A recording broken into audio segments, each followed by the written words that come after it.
Have you ever heard someone say, "They meant well"? Usually, it comes after something went wrong. Someone either did or said something offensive, and we're trying to smooth over it by pointing to their intentions. But here's the problem. In my experience, "they meant well" rarely makes things better. Why is that? Because good intentions don't always lead to good outcomes, especially in intercultural settings. One of the biggest blind spots in intercultural communication is the assumption that a good heart guarantees positive impact. I'm Dr. Jennifer Figueroa, founder of Eudaimonia Professional Coaching, and this gap between intention and impact is precisely what we're going to speak about today. Let's get one thing clear. Intentions do matter, and they are the right place to start. But on their own, they don't guarantee the right outcome. So what's the real bridge between intention and impact?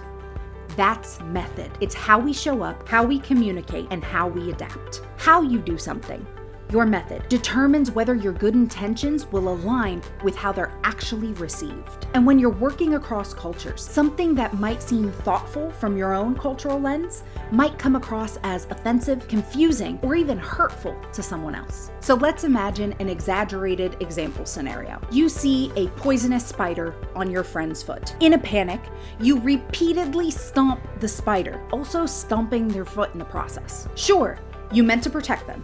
Your goal was to protect them and kill the poisonous spider, but that doesn't change the fact that their foot still hurts. In other words, even though you had good intentions, there was a negative impact. Now, even though this is an exaggerated example, the lesson here is simple. How you go about doing something is just as important as why you're doing it. In intercultural interactions, your method, how you speak, how you interact, how you ask questions, and how you show respect can ultimately make or break trust. So what does this mean for you as a communicator? It means that you can't just rely on a good heart and good intentions. You need the right method, intercultural fluency, to read the context, adapt your approach, and choose the method that aligns with your good intentions and works for the other person's cultural expectations. So this week, I want you to take some time to reflect on a moment where your good intentions didn't align with the impact you had. What could you have done differently in how you approached it? If you'd like to learn how to better bridge the gap between your intentions and impact,